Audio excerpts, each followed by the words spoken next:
Hello everyone, welcome back to Believer CS Academy Bengaluru. This is the daily news analysis session. Today I will be discussing important articles from various newspapers and various websites which are important from the perspective of competitive exams such as UPSC and KPSC. So in today's news analysis, first article which I have chosen is about Delhi breathes poison, worst air quality since 2019. In yesterday's newspaper analysis, I have already discussed about graded response action plan, etc., etc. Those were discussions about the mitigation measures, mitigation measures which are being taken by the Delhi government. In today's articles, we'll try to understand what is the reason or what causes Delhi's air quality index to worsen so badly. So the context here is hit the worst since 2019. Air quality index was 494 on December 18, November 18, which was categorized as severe plus. Okay, that already discussed. So toxic air prompted the suspension of physical classes, schools, etc., etc. So here, graded response action plan stage 4 is set in Delhi. Okay, now we'll understand why Delhi struggles with the severe air pollutions. First one, what are the top contributors to Delhi's air pollution in Delhi? A study by Center of Science and Environment reveals that during the time period of October 12 to November 3, 2024, vehicular emissions are the largest contributors to Delhi's air pollution, accounting for 51.5% of the city's pollution. So vehicular emission 51.5%, neighboring districts add 13.97%. Farm fires contribute to 8.9%, especially from Punjab and Haryana by stubble burning. Okay, and then dust particles make up of 3.7% of the total air pollution of the city. So it is a contributions of various factors which is leading to worst air quality index in Delhi. Now we will understand the factors responsible for the winter pollution. So factors responsible for the air pollution during winter. First one is crop burning in surrounding states. So farmers from Punjab, Haryana, they burn the stubbles, which leads to the pollution, and Uttar Pradesh burn the crop stubble to clear the fields as an immediate and simple solution after harvest. Okay, after harvest there will be stubbles. The stubbles, in the sense, they are the residue or remnants of the crop harvest. So instead of clearing them from the roots, like they will find an easier way, that is to burn the crops. When they are burnt, the air carries these dust particles and all the pollutants from the nearby states to Delhi. That leads to higher pollution. The particles release massive amounts of smoke and significantly harmful particles into the air. These particles are then carried into Delhi by winds, significantly worsening the levels of pollution. Okay, the source of pollution is nearby adjacent districts and adjacent states, but the impacted city is Delhi. Very unfortunate for Delhi. And during winter, the air is frozen and unmoving winter. Okay, in air there are two types: warm and cold. Okay, warm air is very lighter. So when the air is lighter, it tends to move very freely. Okay, it tends to move very freely in the atmosphere. Cold air is very dense. Okay, very dense. When it is dense, it is very hard for it to move. Okay, it becomes static. When the air is static and the air is static, or when the air is cold, it becomes static. And when the air is static, the pollutants at a particular area remains in that area only. Okay, that is what. During winter months, Delhi's cold weather causes air to be severely frozen and still. This means the pollutants such as smoke, dust, etc. are stuck at one place, that is unfortunately Delhi again. As a result, it accumulates smog, reducing the air quality and increasing the health risk for people. Now, what is smog? Smog is fog plus smoke. Since smoke has nowhere to go, since smoke has been controlled by air, it reacts with fog and produces smog. The smog covers Delhi area, and it feels like you are not able to see what is coming in front of you. Your visibility becomes very bad because of fog or smog. And after this, temperature inversion. During winter, there is a phenomenon called as temperature inversion. Normally, the temperature goes like this. At the ground, temperature is high, and as we move from ground to the atmosphere level, temperature goes on decreasing. Okay, that is, warm air will be at the top, cold air will be at the bottom. Okay, But in temperature inversion, the reverse happens. Okay, what happens is cold air becomes cold air will be at the top, and warm air will be at the bottom. This reduces the moment of even the warm air also. Stability of the atmosphere clear because of thermal inversion combined with the low wind speeds has trapped the pollutants. Because the cold air is already dense and it is not able to move, it is also trapping the warm air inside it, and this is trapping the pollutants also. So temperature inversion is a layer in atmosphere where the temperature increases with the height, which is the opposite of what happens.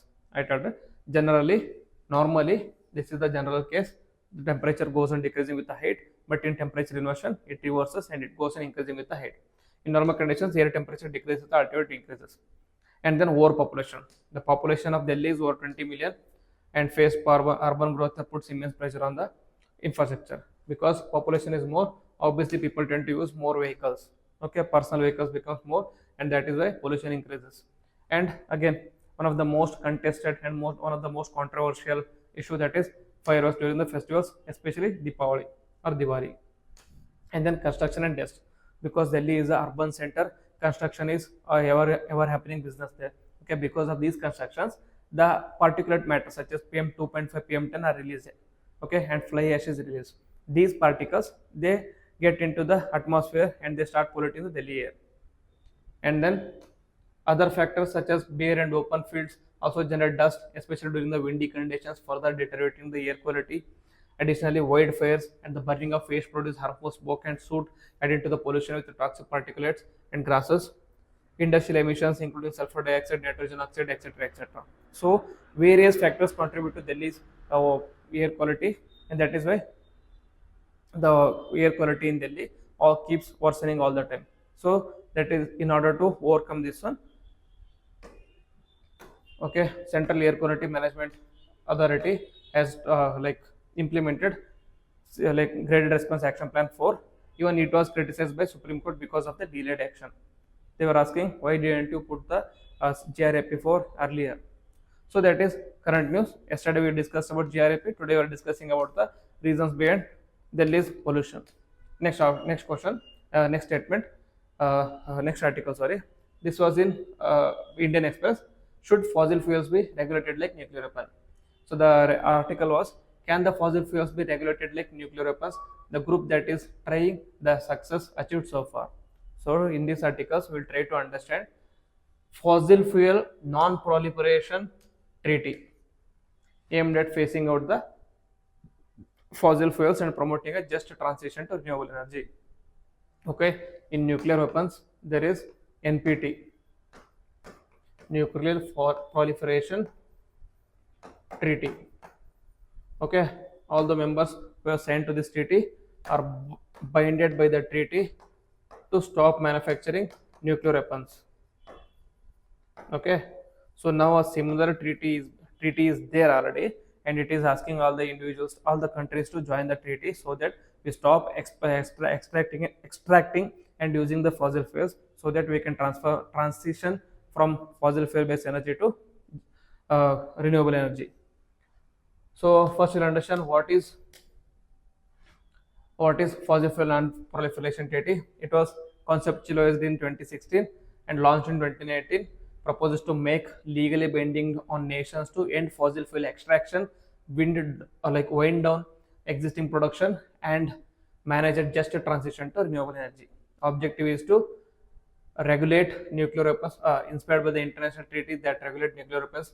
This initiative seeks to address the escalating climate crisis by curbing fossil fuel production and ensuring the equitable global energy access. Okay, in order to reduce climate change crisis, in order to reduce global warming, it aims to reduce the production of greenhouse gases through burning of fossil fuels. Origins and evolution. It was conceptualized around the Paris Agreement, was signed, and the FFNTP gained endorsement from notable entities including former UN Secretary Ban Ki-moon, indigenous communities, and small island states. Okay, now recent developments. It was started in 2016. Now at the COP, presently COP29 is happening in Baku, Azerbaijan. It said that 10 more countries joined the discussions on FFNTP, though their identities remain undisclosed. Okay, 10 countries who have joined. it remains undisclosed, but it is a positive step. The treaty has endorsed by 13 small island developing nations in the Pacific, such as Vanuatu and Tuvalu, and major coal producing nations like Colombia.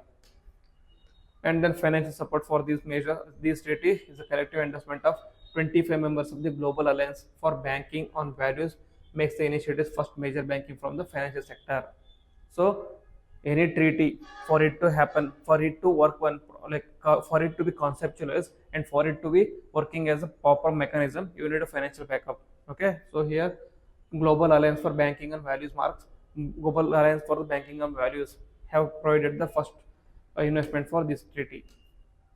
Okay, in this article it tries to discuss about the need and significance of NFT, NPT, FFNMT. The proponents of FFNMT argue that Paris Agreement, despite its significance, fails to directly address the fossil fuel production. Uh, like Sephora Burman, chair of FFNTP NPT initiative, highlighted the direct state of global emissions at the COP19. So he said that Paris Climate Agreement is not enough to curb the fossil fuel emissions. So there is a need for dedicated mission to keep on working over the fossil fuel emission. He says that in 2024, fossil fuel emission projected to be 8% higher than 2015, the year Paris Agreement was signed. So there has been a increase in the fossil fuel uh, fossil fuel production. So Paris Climate Agreement is not working as it was supposed to work. 2024 is likely to be the hottest year in the world, with fossil fuel production incompatible with limiting global warming to 1.5 degrees Celsius, and current policies may even lead to the 3 degrees Celsius of warming, risking catastrophic consequences for humanity. Aim of Paris Agreement Climate Agreement is to reduce or keep the global warming to 1.5 plus from the current level. Okay, if we continue to use the fossil fuels as we are using, if we continue to extract the fossil fuel as we are using, it may lead to even 3% of the warming of global warming. Okay, warming of globe, which will have a very significant impact, such as burning, like melting of ice, etc., etc. So significance, the proposed treaty will support the work of Paris Agreement, whether through the implementation of new collective quantified goal, which aims to establish a new financial target to assist developing countries in their climate actions post 2025, and through nationally determined contributions, the climate action plan submitted by the countries and just transition work programs. Okay, it tries to help Paris Climate Agreement in achieving the national determined contributions. Okay, what are the national determined contributions of India? If you know those, do write in the comment box. Understanding the FFNTP NPT framework and challenges. So the framework is based on 3 main pillars, that is non-proliferation. Non-proliferation in the sense like there should be a ban or stop on the extraction and production of fossil fuels, and fair phase out, equitably reducing the existing fossil fuel production with wealthier, historically high emission nations transitioning fast. Okay, it also tries to address a fair access to fair access to fossil fuel production, common but differential responsibility, because most of the developed countries have already used the fossil fuel so much so that like they are responsible for the present global warming. So they should be the nations who should come first in transitioning to complete renewable energy. Just transition, accelerating renewable energy adoption and diversifying economies, and ensure no community, worker or nation is left behind. Okay, in just transitioning, most of the smaller countries are left behind and the larger countries move forward, leading to again discrimination or inequality. So this should be cut down, and it is these are the certain pillars. And challenges remain about the finances. Okay, financial address, any treaty, as I said, for it to work you need certain finances, and it is finding it difficult to get financial contributions. Without substantial funding, developing nations cannot transition. And now about FFMPT, what does India think about FFNPT?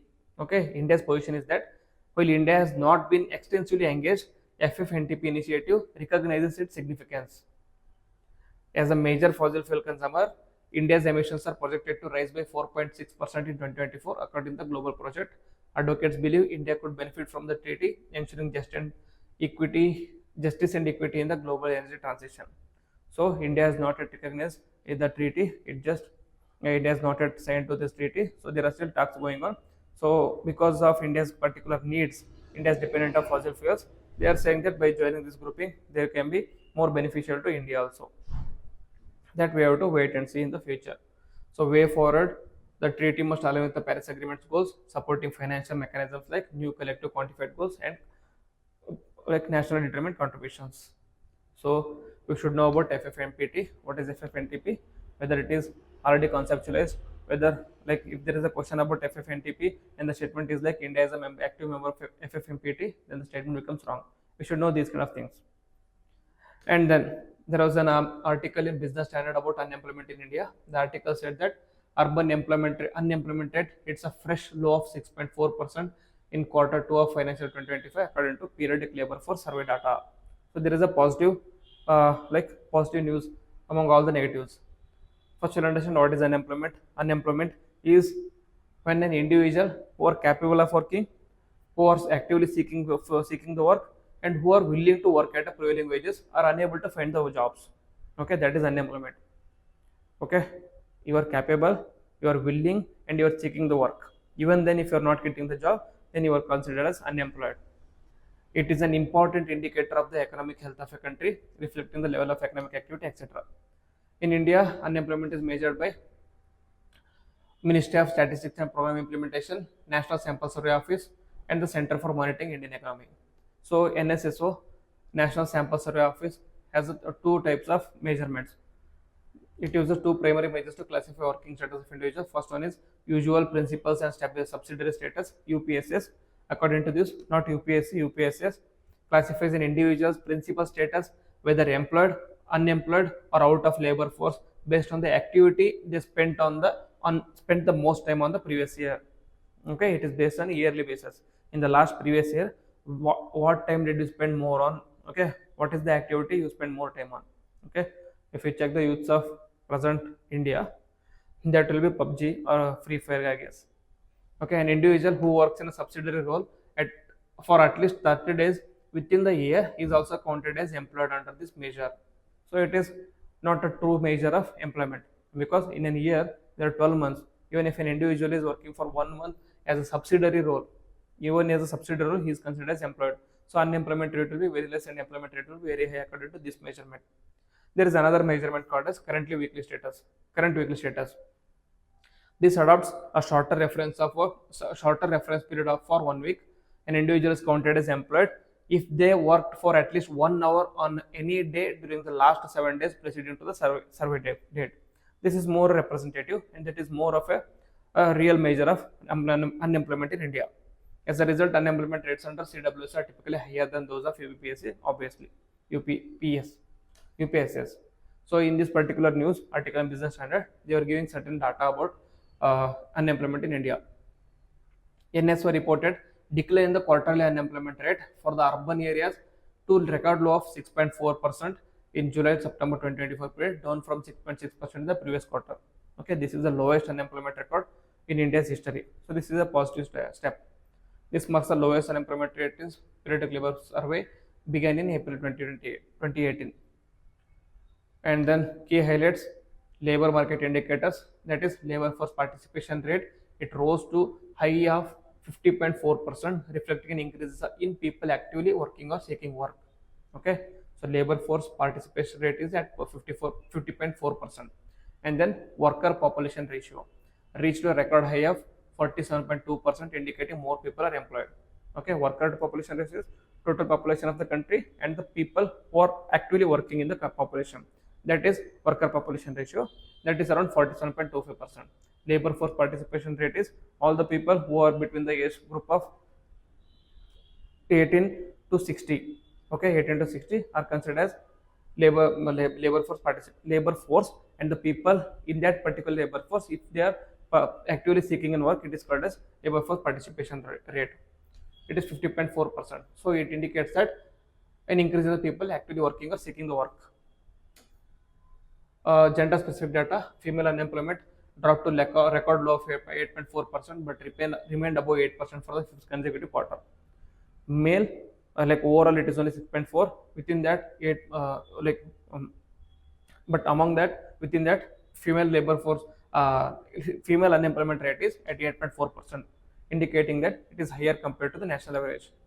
Male unemployment rate is 5.7% compared to 5.8 the previous year and 6% a year ago. Okay, so more men are employed compared to women. Improvement in employment types, this is not necessary. Economic activity, experts attribute the improvement indicators to increase economic activity by hiring by MSME. They says that this employment is a result of MSME sector. Okay, MSME are micro, small, medium enterprises. They are of smaller stature and they are hiring more employees. Because of this, employment rate is increasing in India, unemployment rate is decreasing in India. Another news which was given in both Down to Earth as well as the Hindu, that is Oriental paid hornbills.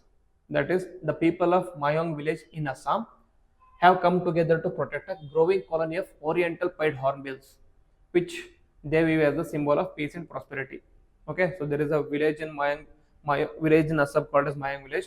There the people have come together to protect this Oriental pied hornbills. Okay, these kind of examples you can use in like anthropology or GS1 paper. Okay, so just make notes of these examples. Now about what is Oriental hornpied, like Oriental pied hornbills. Scientific name is Anthracoceras albirostris. Okay, that is not necessary. I'm just reading out. Common name it is Sunda pied hornbill, Malaysian pied hornbills, etc. Size is around 900 grams, 50 to 6 centimeter length. Habitat is important. South and Southeast Asia, including India, Thailand, Malaysia, and Indonesia.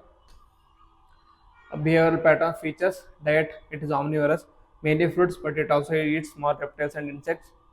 Role is it is a seed disperser. Okay, forest regeneration agents. Okay, it acts as a service provider.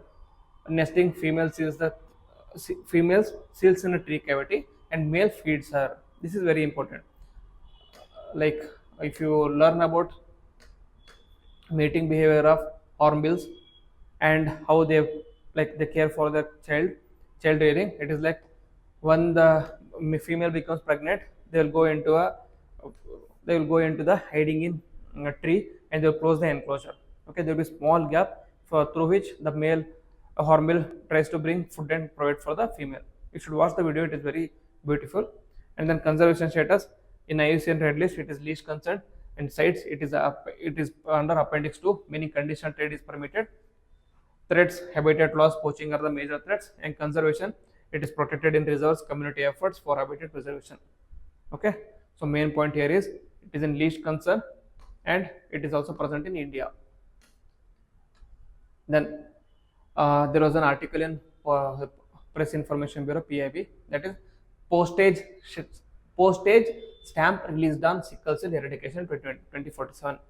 So there was a postage which was released to commemorate sickle cell eradication by 2047. The stampage was released by Madhya Pradesh, marked a significant milestone in public health by unveiling a commemorative postage stamp dedicated to sickle cell eradication by 2047 initiative. So you'll understand what is sickle cell disease and what is the initiative. Sickle cell disease is a genetic disorder where red blood cells take a crescent shape, impairing the circulation and causing complications like anemia, organ damage, pain episodes, and shortened lifespan. Okay. Normally, if this is the arteries or blood vessels, okay, the bloods are passing through red blood cells. Okay, red blood cells are in this oval or round shape. Okay, oval or round shape. They are easily passing through the blood vessels, providing the blood circulation. But in case of sickle cell, okay, in case of sickle cell, instead of being the round or oval shape, the white blood cells turn into sickle shape. This like, what is sickle? It is used in agriculture activities, okay, harvesting activities. So these cells convert into sickle cell and they will block the passage of red blood cells. It will block the passage, leading to various impact on health impacts. Okay, various health impacts. It is a genetically disorder, meaning it passes from one generation to another generation through parents. Common symptoms include chronic anemia, painful episodes, and delayed growth and puberty. So treatment includes blood transfusions, hydroxyurea to reduce pain episodes, and gene therapy or stem cell transplantation for long-term management. Okay, there is a new gene therapy in the name of Casgevy. It was recently discovered by US, some US college. Okay, they have discovered Casgevy. With using Casgevy, you can uh, alter the genes who clone for the sickle cell. Now you can reduce or you can remove that gene which codes for the sickle cell. With this removal of that particular gene, sickle cell disease can be cured. Okay, previously there was no cure, there was only prevention of symptom treatment, but now there is a cure also. That cure is Casgevy. Okay, so India's mission is Union Budget 2023-24 announced mission to eradicate sickle cell anemia by 2047, focusing on awareness and screening for the individuals at age of 0 to 40. Okay, first thing is you should diagnose. For the diagnosis, there should be a screening, meaning after the screening only you will be able to know that you have sickle cell or not. Okay, most of the times even people who have sickle cell don't know that they are impacted by sickle cell because they think it is some sort of small disease or something. Since it is genetic, you can only know if you have sickle cell or not by screening, that is genetic screening. Anemia Mukt Bharat strategy, it provides a bi-weekly iron folic acid supplements to all under 5 children through ASHA workers, because the blood regulation is low, because the individuals will be weak, and because they will have painful episodes. In order to avoid all those things, in order to provide some relief to the individuals, iron folic acid supplements are provided under Anemia Mukt Bharat. Okay, so about key factors of 2024 eradication initiative. Aim is to eradicate sickle cell by 2014. So awareness and screening, and it is genetic counseling for prevention, and it is a technology-driven monitoring mobile app and national sickle cell portal will be created. Features of the programmer, for it includes newborn screening and prenatal diagnosis at the AIMS Bhopal. Okay, you can screen the disease for sickle cell even before the birth itself. And then nationwide expansion to 17 states by 2047, advanced testing with HPLC machines, etc. And implementation will be through collaborations between AIMS Bhopal, Sankalp India, and healthcare providers. Phased rollout starting with the high prevalence regions like Madhya Pradesh. Okay, they will be starting with the high prevalence like Madhya Pradesh. And these sickle cell anemia are mostly common among the tribal belt of Madhya Pradesh, Jharkhand, Chhattisgarh. So they will be starting from there, and from then on they will be spreading it out to different parts of India. Next, government funding for infrastructure and tech development, etc.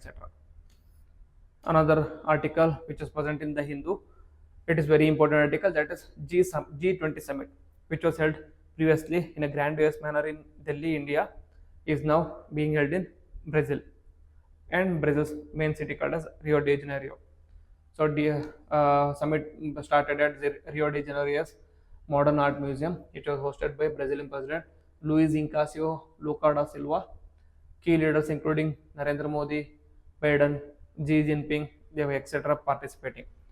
So first we'll understand what is G20. G20 is a group of finance ministers and central bank governors from 19 individuals and countries European Union. It was established in 1919. It was elevated to a form of head of state or government in 2008 to effectively respond to the global financial crisis of 2008. Initially, G20 involved only finance ministers or central bank governors of 19 individual countries plus European Union. But later, after 2008 financial crisis, instead of the financial ministers, heads of the states are being involved in this one. It is a forum and not a legislative body, and its agreements and decisions have no legal impact, but they do have influence. They do influence countries' policies and global cooperation. Okay, this point is very important. Okay, there is no not secretariat for G20, and there is no legal binding of this treaty. But even then, because of the members involved and because of the significance of those members involved, they do have an influence on all the countries involved. Members are there 19 countries plus European Union. You can buy all these members by pausing the video. And the special invitees, guest nations and organizations, including United Nations and the World Bank, participate in the G20 summits. Aims: economic stability, sustainable development, crisis management such as COVID-19, global cooperation, that is multilateral cooperation between different countries and different organizations, inclusivity, that is providing the inclusive development should be based on inclusivity, that is including the people or sections belonging to vulnerable sections also, such as Global South. Achievements, it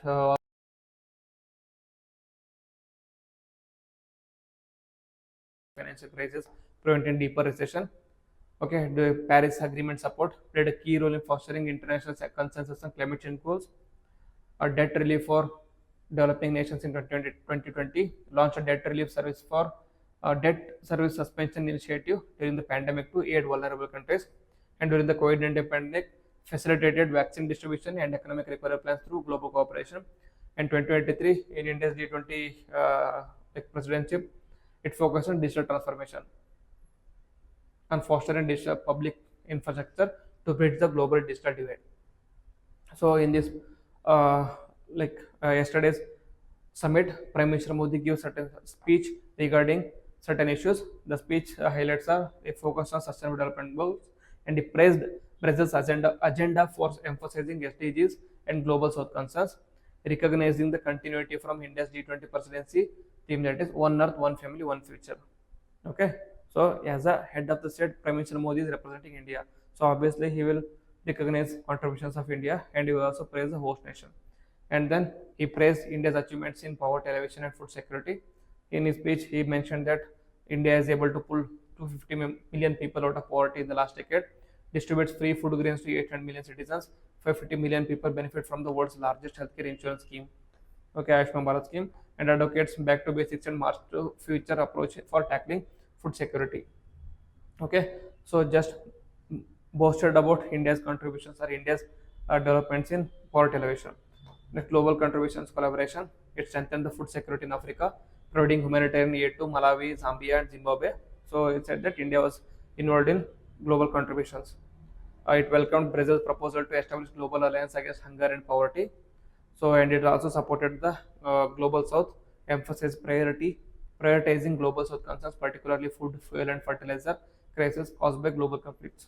Okay, India is considered to be a voice of global south, and it is emphasizing on the significance of global south. What is global south? Global south is a group of, not a group, it is just a term used to indicate countries who are underdeveloped or developing in compared to the developed upper half of the globe. So global south is Africa, South America, Asia, Oceania, etc., etc. These are the countries that come. And women-led development and nutrition. It also highlighted India's initiatives in women-led development. Okay, so yesterday G20 summit began, and there were certain issues and key issues which were highlighted yesterday. That is, over Ukraine war contentions during the G20 summit in India, they were not able to bring a joint statement, has been bring a joint statement, and it is continuing even now. Drafting a joint statement has been challenging, particularly over Ukraine war. So European leaders are pressurizing a stronger language following recent Russian airstrike, while Biden announced US would lift restrictions on Ukraine's use of US-made weapons for strikes inside Russia. So this issue is going to peak even more, okay, escalate even more, because now they can use the US weapons. Okay, now since Biden is at the end of his term, he is leaving a big headache for Trump now. Brazil's G20 agenda, like in the yesterday's discussion, Brazil said that agenda emphasizes sustainable development, taxing the super rich, combating poverty, and reforming the global financial institutions. These are the main agendas presented by Brazil. However, the potential resistance is anticipated with US President-elect Donald Trump's administration, especially concerning the taxation reforms. Okay. So, climate, energy, and commitments. US President Biden pledged funds to World Bank's International Development Association and launched the Clean Energy Partnership with Brazil. Okay, so Biden anyway is leaving the administration, so he's giving all the commitments to different countries. And once the Trump is coming back to the administration, obviously he's going to withdraw from these institutions, because he believes in America first. He believes in protectionist policies, so he's going to make policies which are inward in looking. Okay, next, trade tensions and economic policies. Okay, during yesterday's discussions, trade talks were overshadowed by the fear of escalating US-China trade war, with the Trump planning new tariff. Okay, as soon as Trump got elected, his main aim was to continue the trade war with China. So that was highlighted yesterday. and then efforts include tax on the super rich face opposition, notably from Argentina. Okay, this is about G20, and we'll keep on discussing about G20. We'll have a detailed discussion of G20 in topic of the day once the G20 summit is over.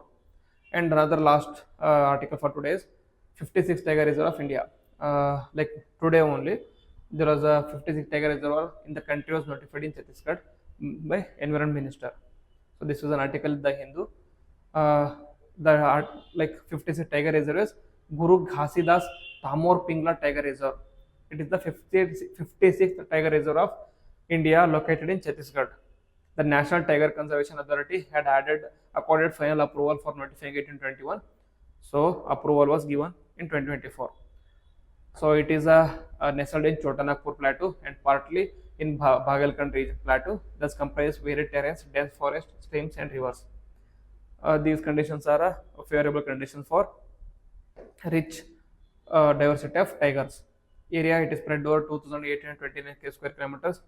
Core critical tiger habitat spans about 2,014.2 square kilometers. Okay, you know about tigers, like tiger reserves, right? Tiger reserves work on the basis of core and buffer region. Okay, in the core, most of the protected areas will be there. In the buffer zone, certain activities such as